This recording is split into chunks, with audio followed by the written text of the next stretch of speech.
ગુજરાતમાં આમ આદમી માટે આજે સોનાનો સૂરજ ઉગ્યો છે. આમ લોકો માટે આજે સોનાનો સૂરજ ઉગ્યો છે.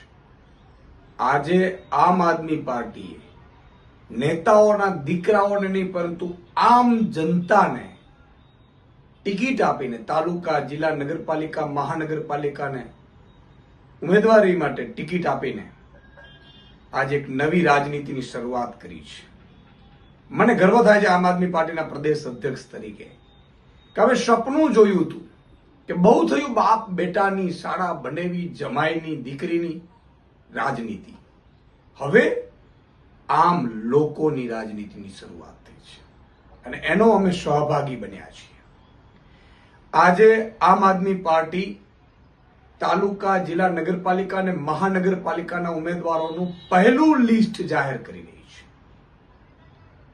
પહેલું લિસ્ટ 460 થી વધુ ઉમેદવારોનું આ લિસ્ટ આજે આમ આદમી પાર્ટી પ્રદેશનું નેતૃત્વ, સ્ક્રીનિંગ કમિટી, ઝોનની સ્ક્રીનિંગ કમિટી અને માનનીય અરવિંદ કેજરીવાલજીની પીએસસીની સહમતિથી આજે આ જાહેર કરતા મને ખૂબ આનંદ થાય છે.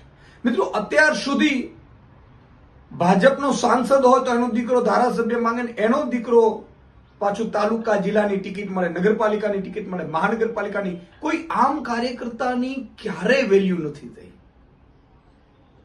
કા એક કરોડપતિ હોવો જોઈએ, કા એ નેતાનો દીકરો હોવો જોઈએ. આ બે લાયકાત ગુજરાતમાં ચૂંટણી લડવા માટેની હતી, પરંતુ આમ આદમી પાર્ટી આને આજે વિખેરી રહી છે.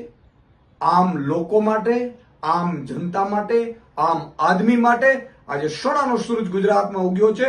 460 જેટલા ઉમેદવારો જે સામાજિક રીતે સક્રિય છે, જે લોકો આમ આદમી છે, આમ લોકો છે, એને ટિકિટ આપીને આમ આદમી પાર્ટીએ નવો ચીલો ચાતર્યો છે.